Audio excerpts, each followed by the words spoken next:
In the perfect world of the Oakhaven HOA, the unelected queen, Beatrice Sinclair, saw something she believed was out of place, a black man driving a luxury car. She stopped him. Her words were quiet, but they were an ultimatum, dripping with prejudice. She thought she was simply removing an unwelcome presence from her pristine neighborhood. She had no idea she had just tried to intimidate a retired federal judge, and what he did next wasn't just a response. It was a reckoning that would tear their entire community apart. The real shock wasn't just who he was, it was the secrets he was about to unearth. To see how this single confrontation ignited a firestorm, subscribe to Dipu Cater Stories, and let us know in the comments. Have you ever witnessed someone underestimate the wrong person?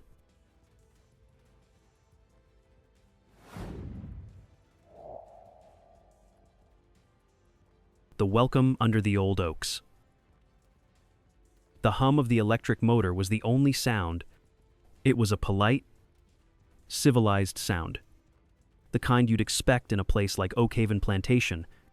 The golf cart, a pristine pearl white, glided to a stop.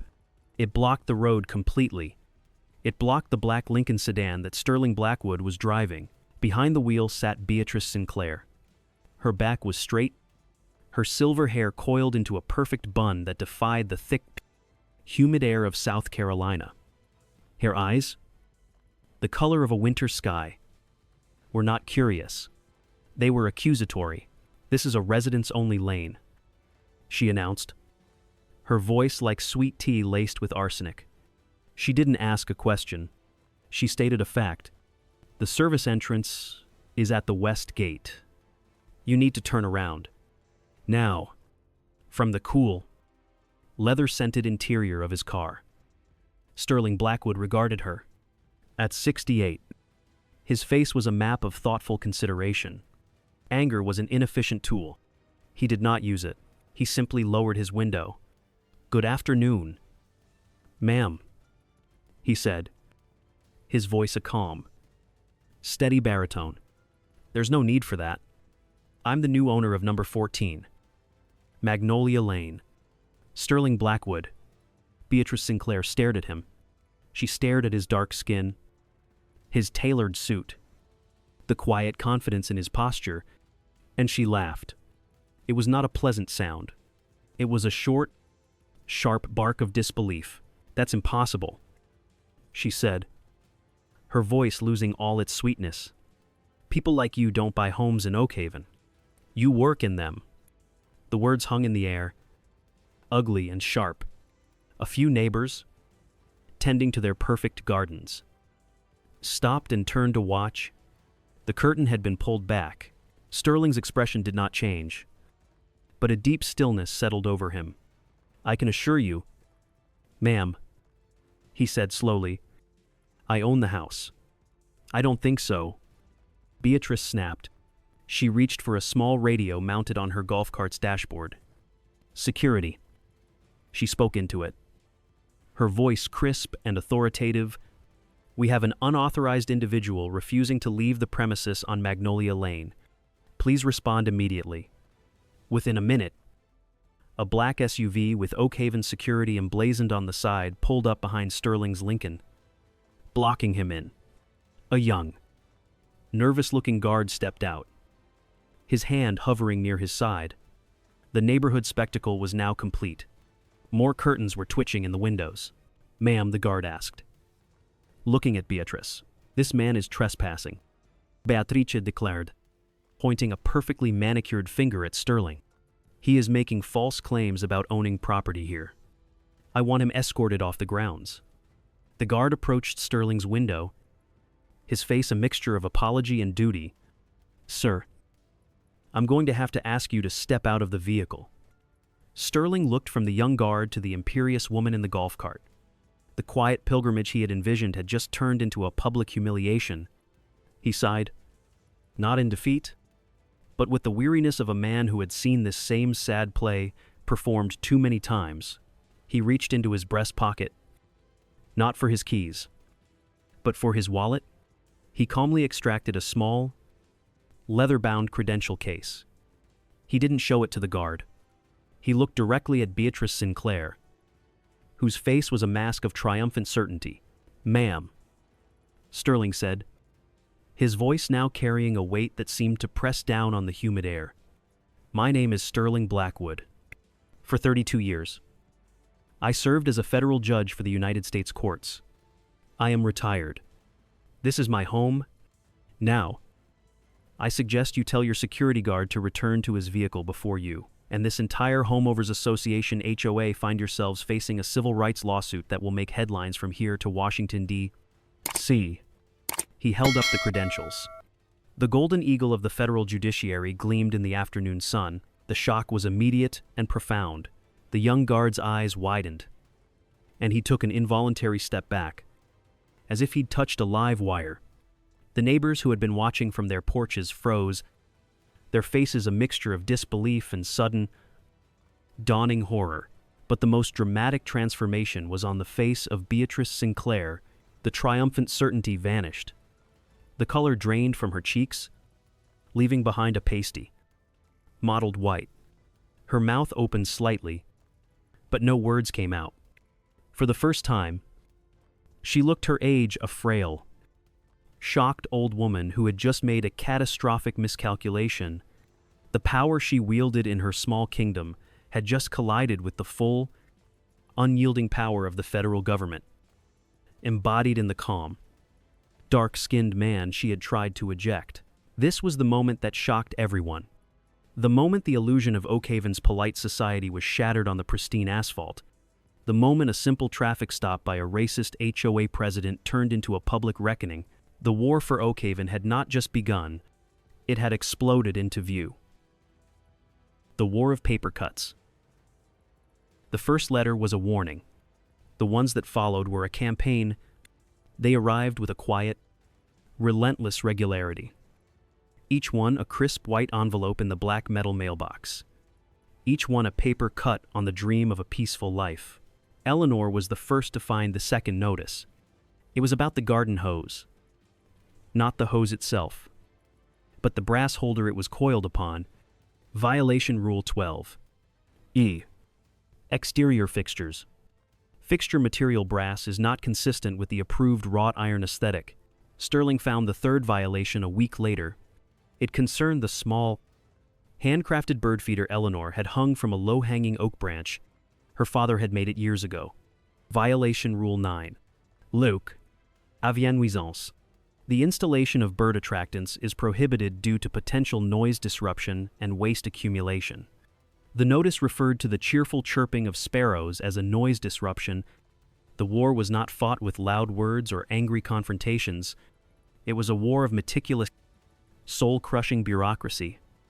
The lawn service they hired was cited for cutting the grass on a Tuesday, not on the designated community-wide landscaping day of Thursday. A fine was issued. $50. Another 50 followed when the wind chimes on their back porch, a gift from their daughter, were deemed to be in violation of the noise ordinance. Each notice was a small thing, a triviality, but together, they formed a suffocating net. Eleanor grew quiet.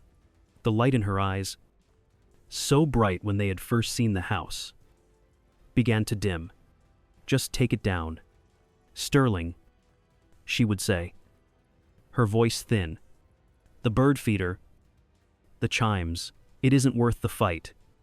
She wanted peace. Sterling understood that, but he also understood that this was not about peace. It was about submission. This was a methodical campaign designed to make them feel unwelcome, alien, a foreign body to be expelled by the community's immune system. And the immune system had a name, the HOA. So Sterling did what he had done for 30 years when faced with a complex adversary. He retreated to his study. The room, lined with law books and historical texts, became his war room. He did not read for pleasure. He read for ammunition. The Oakhaven Plantation Covenants, Conditions, and Restrictions was a 300-page masterpiece of oppressive ambiguity, a leather-bound tome of control. Sterling spent hours, days, poring over it.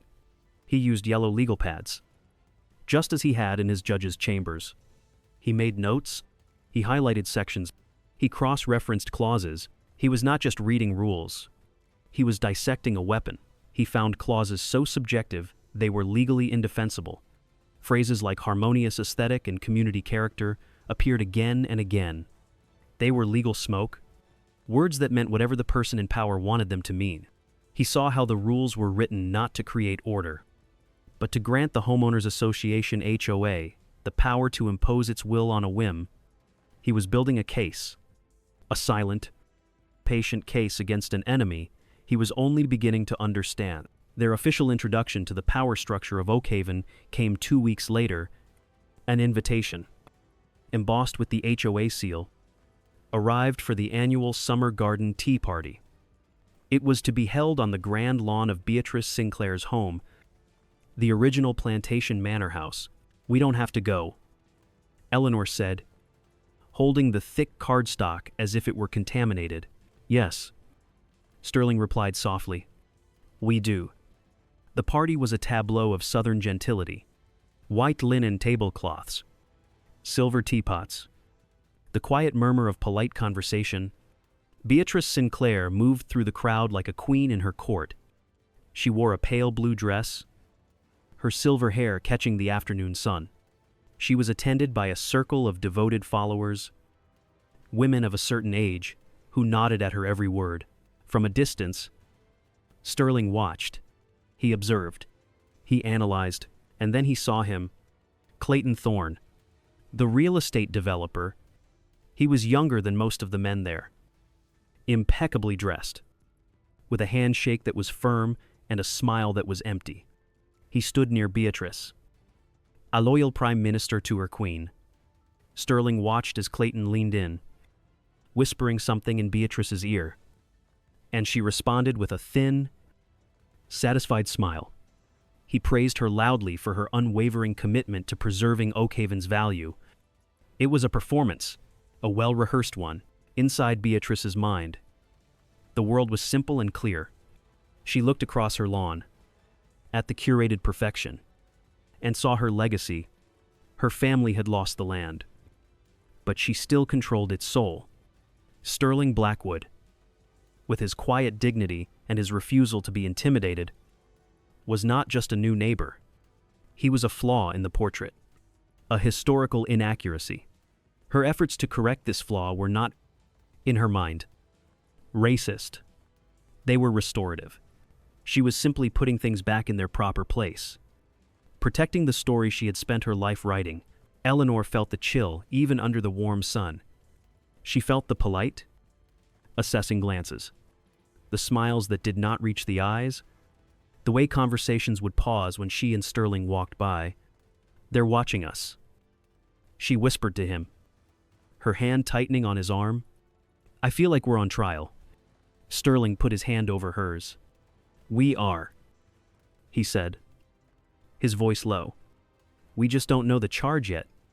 As the party wound down, Sterling made a point to introduce himself to a few other neighbors. Away from the Queen's inner circle, he found a quiet couple who admitted, in hushed tones, that they too had been fined for the color of their mailbox. He spoke to a man who had been forced to tear out a vegetable garden because it violated the all-grass mandate for front lawns. He found fear. He found resentment, but he did not find defiance. They were all too afraid of the letters, the fines, the quiet, suffocating power of the HOA. Walking home that evening, the golden light filtering through the oaks, Sterling felt the weight of his isolation. His legal pads were filled with logical arguments. His mind was armed with precedents and bylaws. But logic was a cold comfort against the unified front of a community's fear. He realized, with the clarity of a final judgment, that he could not win this war alone. A case file was not enough. A judge without a jury is just a man in a room, speaking to himself. He needed allies. He needed a witness. He needed someone else who was willing to look past the beautiful illusion of Oakhaven and see the truth hidden beneath. An unlikely alliance. The Oakhaven Community Library was a quiet refuge. It smelled of old paper and lemon polish. a scent that Sterling had always associated with the calm pursuit of truth. It was here, surrounded by the comforting silence of books, that he conducted the next phase of his research. He was no longer just studying the bylaws of the HOA. He was now digging into the history of the land itself, searching for the legal paper trail of its transformation from a vibrant community into a gated enclave. He sat at a heavy oak table in the local history section. A stack of brittle county maps spread before him. It was there he first saw her. She was a woman in her early 60s, with sharp, intelligent eyes behind a pair of stylish reading glasses and a cascade of dark hair streaked with silver. She was studying a set of archived photographs with an intensity that Sterling recognized. It was the focus of a true scholar. Their meeting was not born of chance, but of a shared purpose. She noticed the book he had open on the table beside his maps. Oakhaven Plantation, A Legacy of Southern Grace. It was the official history of the community, written and self-published by none other than Beatrice Sinclair. A work of fiction, mostly. The woman's voice was clear and direct, with a faint, unplaceable European accent. Sterling looked up from his map. She was looking at the book with a wry, almost pained expression. "You've read it," Sterling asked. "I've studied it," she corrected gently, as one might study a carefully constructed myth. "I am Dr. Lena Petrova." She extended a hand. Her grip was firm. "Retired professor of Southern cultural history." "Sterling Blackwood," he replied, shaking her hand.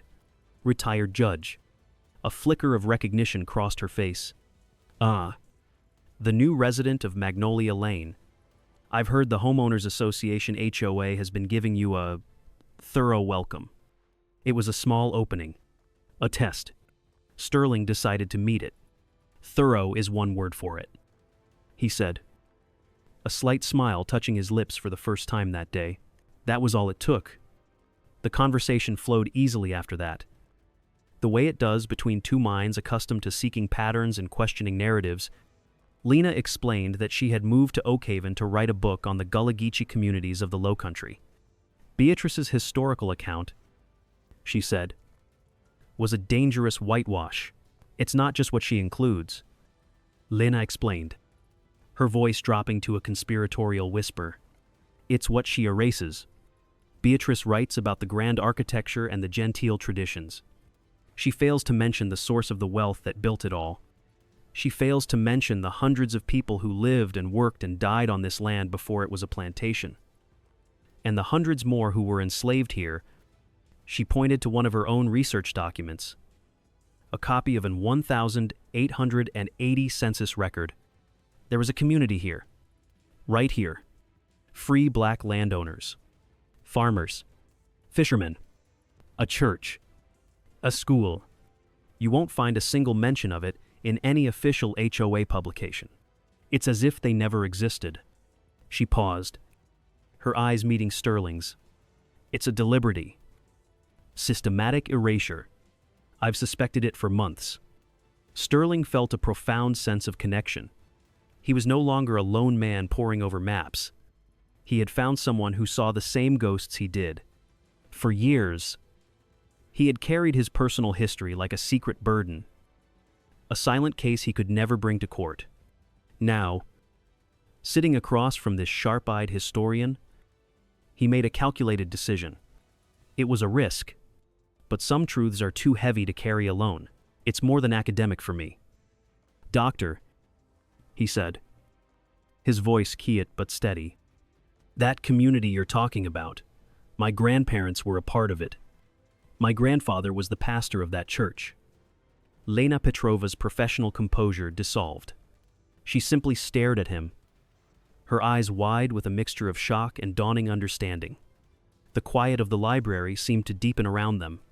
The abstract data on her census sheets suddenly had a face, a name, a descendant sitting right in front of her. "Mr. Blackwood," she said, her voice barely a whisper. "Judge, he had no idea. It's why I came back," Sterling confided, the words feeling strange and liberating on his tongue after a lifetime of silence I came back to find what was lost. To find the truth of what happened to them. To this land. The shock in Lena's eyes transformed into something else. A fire. The intellectual curiosity of a scholar ignited into the moral conviction of an advocate. This was no longer just a research project for her book. It was a matter of justice. Then we have work to do, she said, her voice firm with newfound purpose. She may control the present through her rulebook, but we can reclaim the past through the truth. The official records can be altered, but the land itself remembers. A partnership was forged in that quiet corner of the library. It was not based on friendship. Not yet. It was an alliance built on a shared reverence for the truth and a mutual respect for the fight that lay ahead. For the first time since arriving in Oakhaven, Sterling Blackwood did not feel entirely alone. He had found his first witness. He had found his jury of one. Judge Blackwood's war was no longer one man's fight. It had become a search for the truth of a forgotten community. Have you ever felt that your voice, or the history of your family, was being ignored, silenced? Share your story in the comments below. Sometimes, all it takes is one person who is willing to listen to begin to make a change. The ghost in the ledger. The battle for Oakhaven shifted. It moved from the sun-drenched lawns and the whispered judgments into the cool, sterile world of numbers. History was written in ink and memory, but theft was written in dollars and cents. Sterling Blackwood knew that ghosts of the past were hard to prove in court. Ghosts in a ledger, they were another matter entirely. With the historical context provided by Dr. Lena Petrova, Sterling began a new line of inquiry, a formal one. He drafted a letter, polite but firm, citing the South Carolina Homeowners Association HOA Act, which guaranteed members the right to inspect financial records. He requested detailed monthly statements, vendor contracts, and meeting minutes for the past 5 years. He addressed it to the Architectural Review Chairman, Clayton Thorne, the man whose name appeared on all official correspondence. The resistance was immediate. Though cloaked in professional courtesy, Clayton Thorne's reply arrived via email. It was a masterpiece of corporate obstruction. He wrote of privacy concerns for their vendors. He mentioned the proprietary nature of their contractual agreements. He spoke of the significant administrative burden such a request would entail. He offered, instead, to provide Sterling with the annual summary budget, a single-page document that was as informative as a mud puddle. Sterling read the email in his study. The afternoon light filtering through the blinds. He recognized the tactic. It was the classic delay and deflect, a strategy used by men who had something to hide. He's stonewalling us, Sterling said aloud to Lena during one of their working sessions on his porch. Of course he is, Lena replied, pushing her glasses up her nose. History isn't the only thing they're curating here. Even the limited records they had were enough to raise red flags for a man like Sterling. He had presided over dozens of complex white-collar crime cases. He knew the patterns. The small tells, look at this, he said, pointing to a line item in the 2022 summary. Historical landmark restoration. $180,000. That was for the old plantation bell tower. Lena recalled. Beatrice held a dedication ceremony. She spoke for an hour about heritage. And here, Sterling continued, his finger moving to the next page. Community landscape enhancement. $250,000. The invoices are always from the same 3 companies. Thorne Landscaping, Palmetto Heritage Builders, Coastal Restoration Services. Never anyone else. No competitive bids. Nothing. The numbers were too round. The vendors were too consistent. It was a closed loop. A system designed to look legitimate on the surface while funneling money in a very specific direction. The HOA wasn't just maintaining a community. It was operating an enterprise, but without the detailed records. It was all just suspicion. A well-educated guess. The breakthrough came on a Tuesday night. It was late. A humid breeze rustled the leaves of the magnolia tree in the front yard. Sterling was reading in his armchair when he heard the faint sound of the mail slot clicking shut. It was too late for the mailman. He went to the door. Lying on the hardwood floor was a plain manila envelope. No name. No address. His heart quickened slightly. He picked it up. It was thin. Inside were 3 sheets of paper. Folded together. They were photocopies. Bank statements for the Oakhaven Plantation Homeowners Association, HOA, from 3 months prior. Along with the statements was a single sticky note. On it, 4 words were written in shaky, disguised handwriting. Look at Thorn Landscaping. Sterling spread the papers out on his dining room table. His pulse was steady. The old familiar focus of a jurist settling over him. He wasn't a resident anymore. He was a judge examining evidence. He saw the regular deposits, the dues from homeowners. Then he saw the withdrawals. Large, 5-figure payments. One to Thorn Landscaping for $65. Ling Ling Ling, marked Fountain Repair. Another to Palmetto Heritage Builders for $82. Ling Ling Ling, marked Gazebo Refurbishment. Then he saw it. On the 3rd page, a transfer. A very large one. $100,000. It was not to a vendor. It was a direct transfer to another account. The account name was listed simply as the Sinclair Heritage Fund. The room was silent, save for the ticking of the grandfather clock in the hall. The ghost in the ledger had just appeared. It wasn't a phantom from the 19th century. It was a modern, digital ghost, moving vast sums of money under the cover of heritage and bylaws. The next morning, he and Lena went to work. Lena, the meticulous historian, used online public records. Sterling, the seasoned investigator, used his knowledge of corporate structures. The puzzle pieces clicked into place with horrifying speed. Thorn Landscaping, Palmetto Heritage Builders, Coastal Restoration Services. They were all limited liability companies, LLCs, and the registered agent for all 3.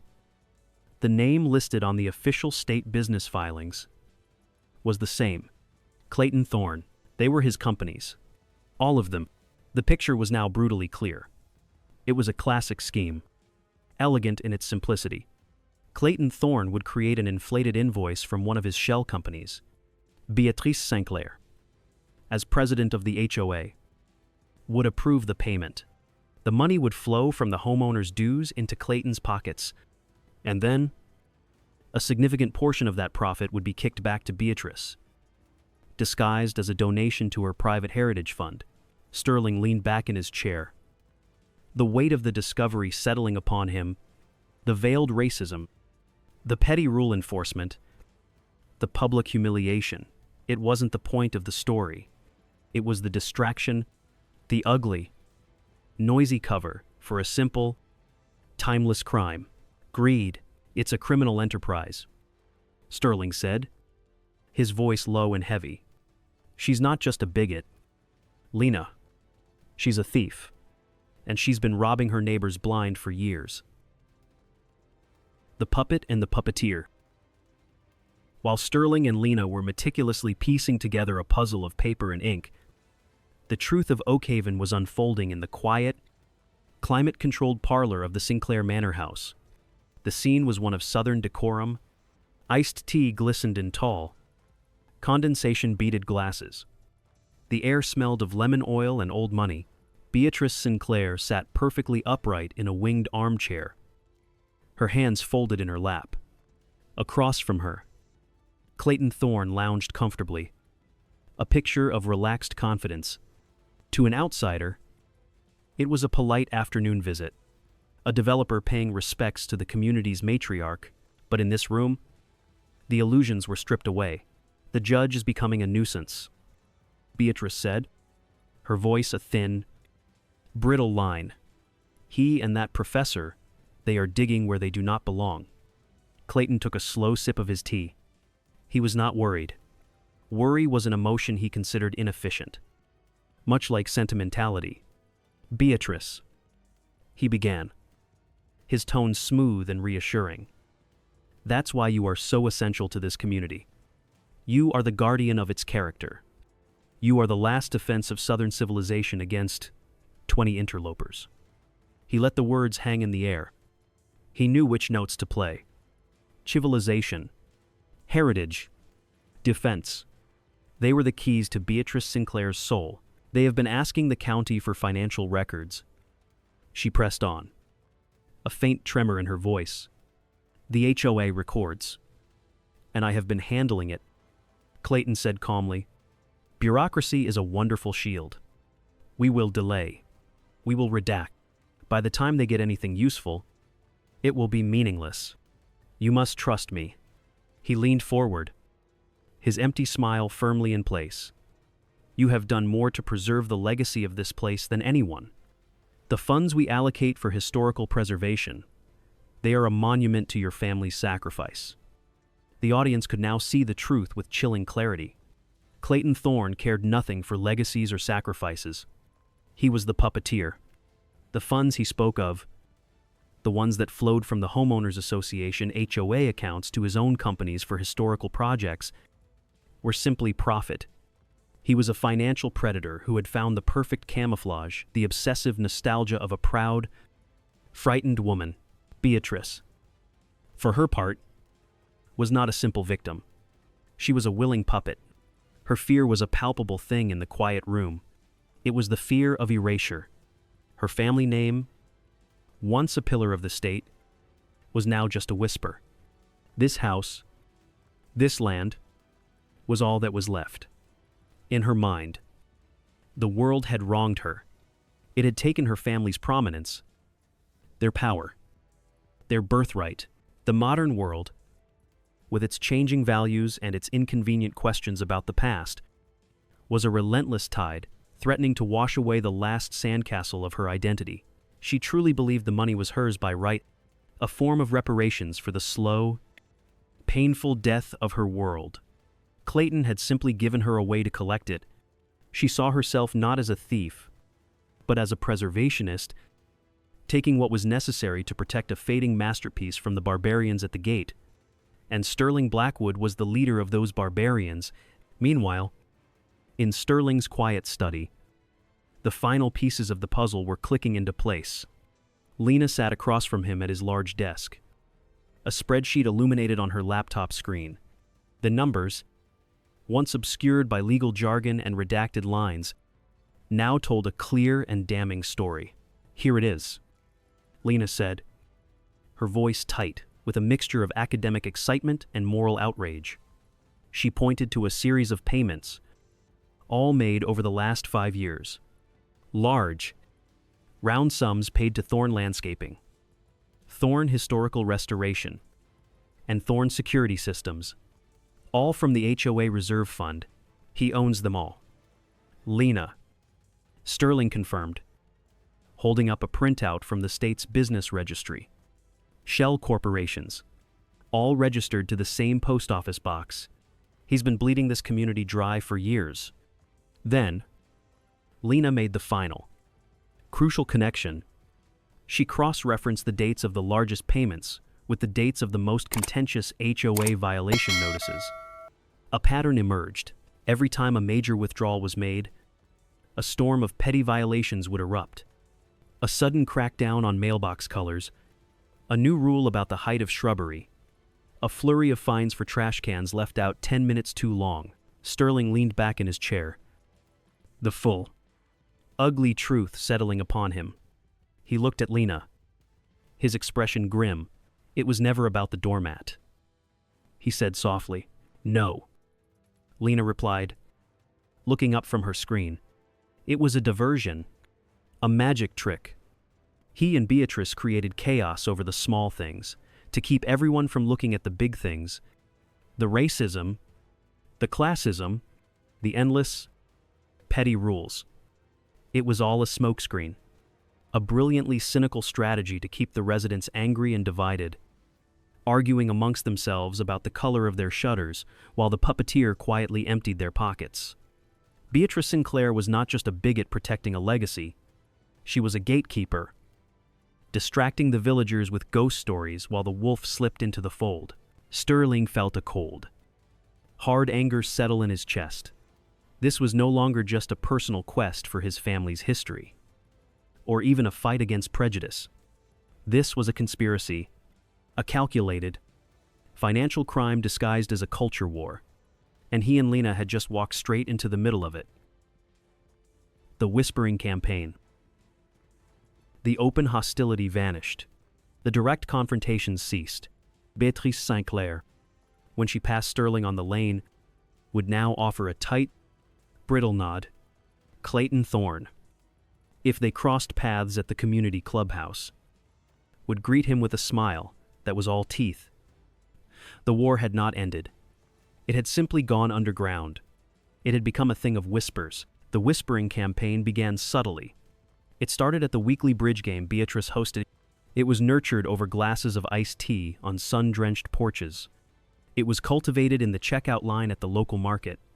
The words were always slightly different, but the message was the same. Sterling Blackwood was a troublemaker. He's not like us. The whisper went. He's an activist.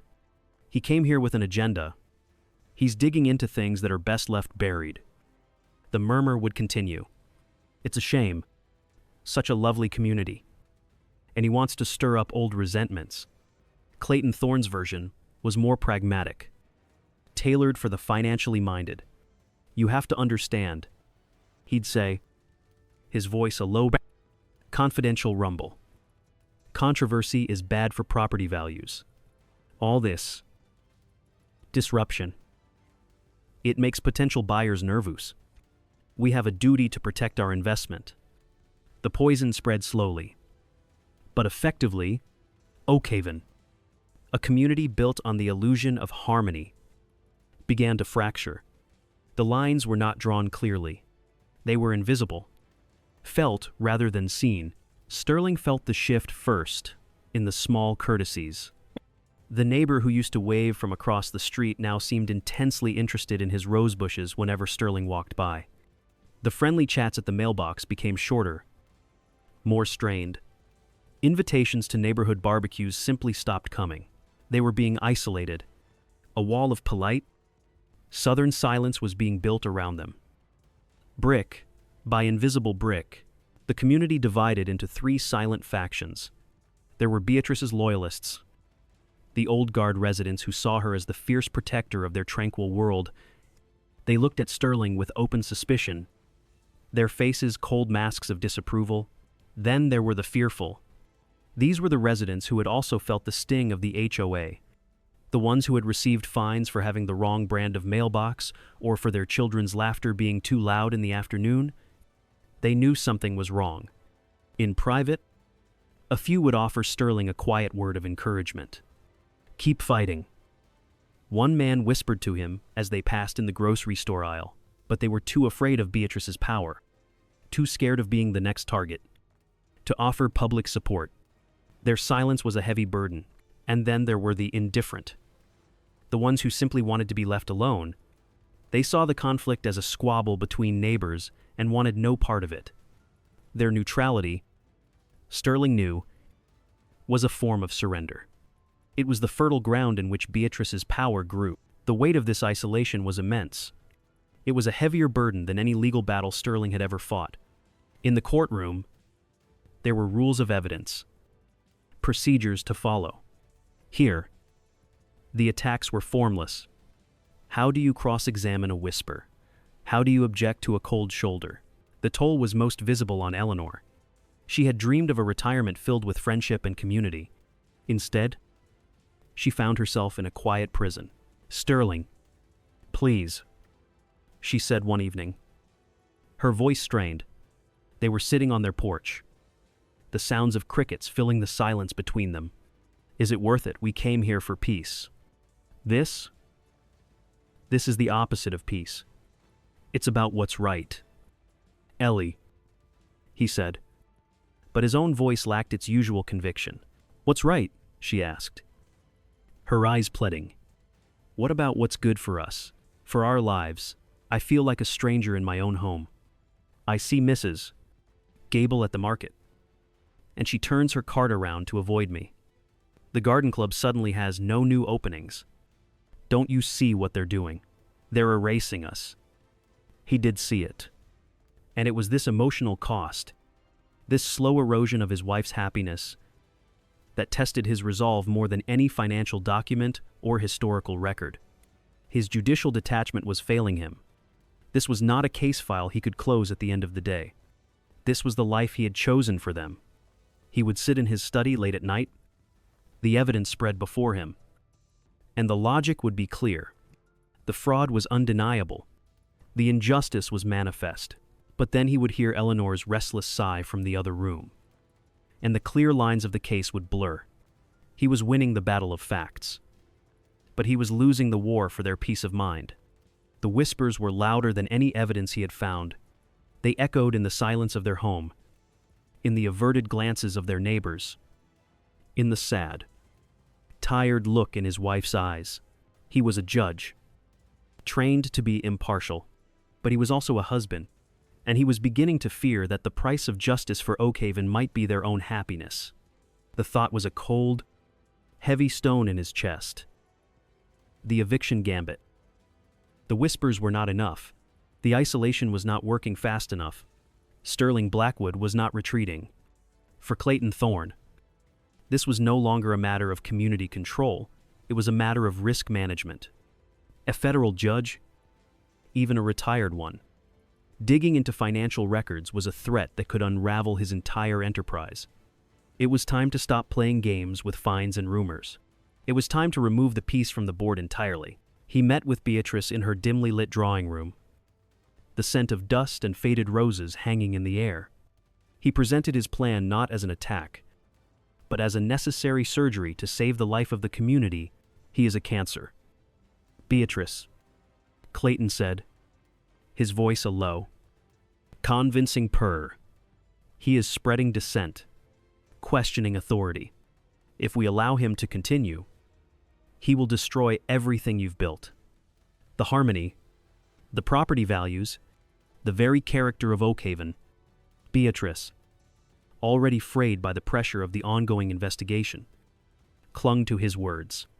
She saw herself as a commander under siege, and Clayton was her most trusted general. What can we do? She asked, her voice thin. The bylaws, they don't allow for. Bylaws can be amended.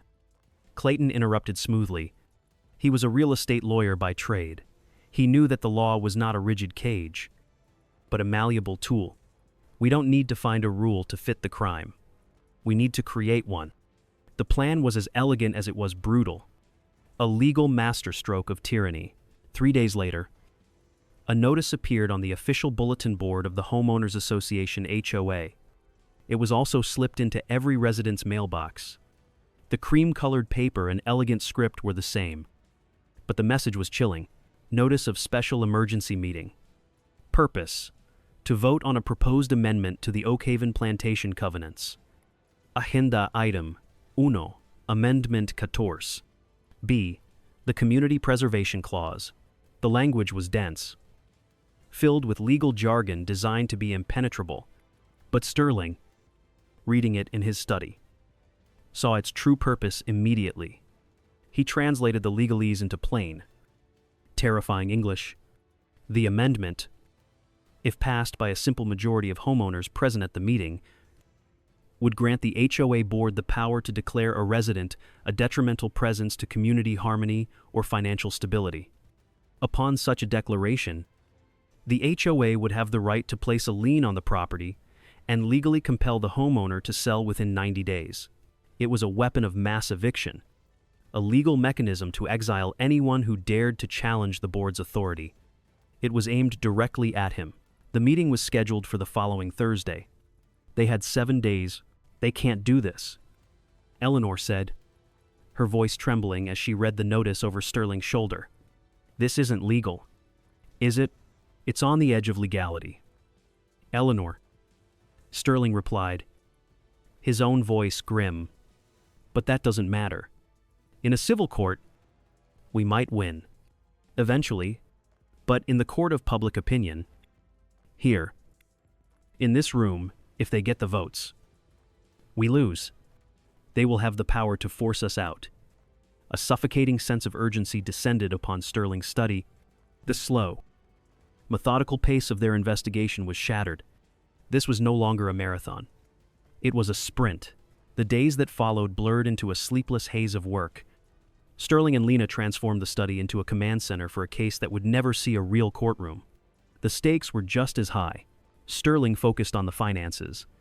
He took the raw data of Clayton's shell companies and inflated invoices, and distilled it into simple, undeniable charts and graphs. He created a visual trail of the money, showing how funds meant for community upkeep were funneled directly into Clayton's pockets. He was no longer a judge, he was a prosecutor, building an airtight case for embezzlement.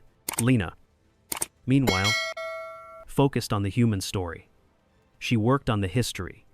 She gathered old maps, census records, and oral histories she had collected from descendants of the original Gullah Geechee community who still lived in the nearby towns.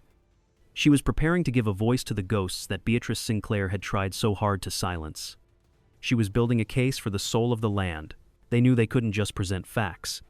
They had to tell a story so compelling, so clear, and so shocking that it would cut through years of apathy and fear. They had to convince their neighbors that the threat was not Sterling Blackwood. The threat was the very leadership they had entrusted with their homes and their savings. The weight of the task was immense. Every tick of the clock was a reminder of the vote drawing closer. They were not just fighting for their home. They were fighting against a perfectly legal, perfectly democratic mechanism of oppression. If they failed, the truth would be buried forever, and the last whisper of Sterling's ancestral history would be silenced by the slam of a gavel in a community meeting room. The trial at Oakhaven. The community clubhouse was packed, the air thick with tension. This was not a meeting. It was a tribunal. Beatrice Sinclair stood at the podium first, a picture of wounded grace. Her voice trembled as she spoke of heritage, of shared values, and of protecting their peaceful home from those who would sow discord. "This is our sanctuary," she whispered, "and I will not stand by while one man's bitterness threatens to destroy it." Clayton Thorne followed with a cold, clinical presentation. He showed charts of property values and spoke of the financial risk of negative publicity. He never mentioned Sterling by name. He didn't have to. The message was clear: Sterling Blackwood was a threat to their investments. Then, it was Sterling's turn. He walked to the podium slowly. He carried new notes. "Good evening," he began, his voice calm and steady. "Mrs. Sinclair has spoken of heritage. Mr. Thorne has spoken of value. They are both right, but perhaps not in the way they imagine." He paused. "Tonight, I will not be making a speech. I will be presenting a case, the case of the Oakhaven Plantation Homeowners Association, HOA, versus the truth." He gestured to Dr. Lena Petrova. The projector screen flickered to life. The first image was a bank statement, Exhibit A. Sterling said, "The evidence of financial misconduct." One by one, the slides appeared. Invoices from Thorne Landscaping and other companies. Lena then projected the state business filings, showing all three vendors were shell companies owned by Clayton Thorne. A quiet gasp rippled through the room. The final slide was a flowchart, showing money moving from the HOA into Clayton's companies, and then into a private account, the Sinclair Heritage Fund. "This is not preservation," Sterling stated simply. "This is theft." He moved on immediately. Exhibit B. The evidence of historical erasure. Lena presented old county maps overlaid with Oakhaven's current layout. She showed census records and property deeds, giving names and life to the Gullah Geechee community that had once thrived on this very land. Finally, Sterling returned to the podium. "Which brings me to my final piece of evidence," he said, his voice softening. The screen changed to a single, faded photograph of a black couple standing proudly before a small wooden house. "This is my grandfather, Samuel Blackwood, and my grandmother, Rose." Sterling said, his voice thick with emotion. They are standing on the land that is now Lot 22. Across the street. They owned their land. Free and clear. It took a deep breath. They did not leave.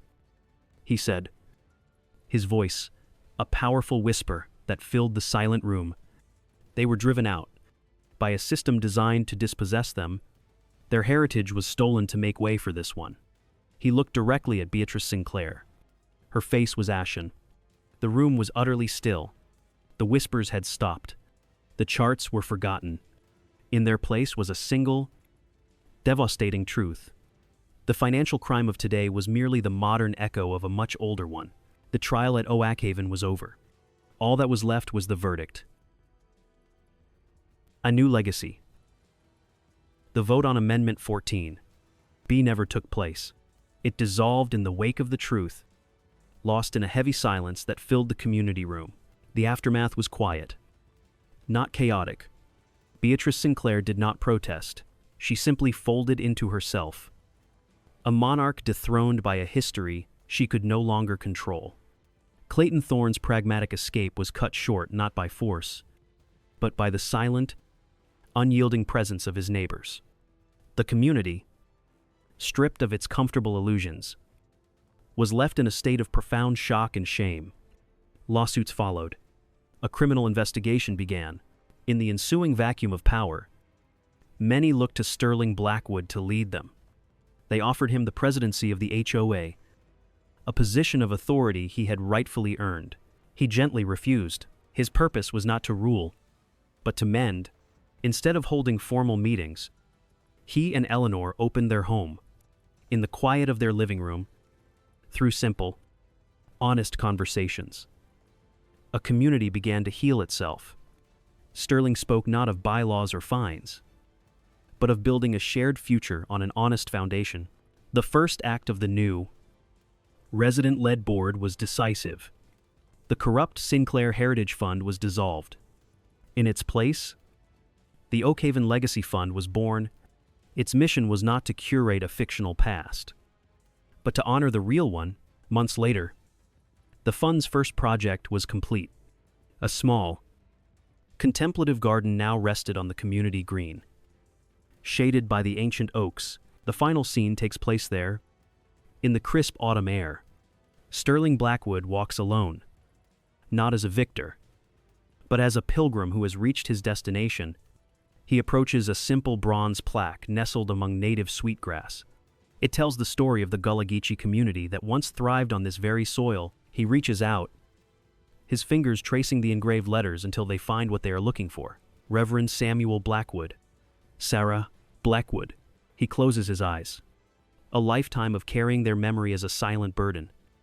Sakyejuti finally lifts. The peace he feels is not the sterile silence he had mistaken for tranquility.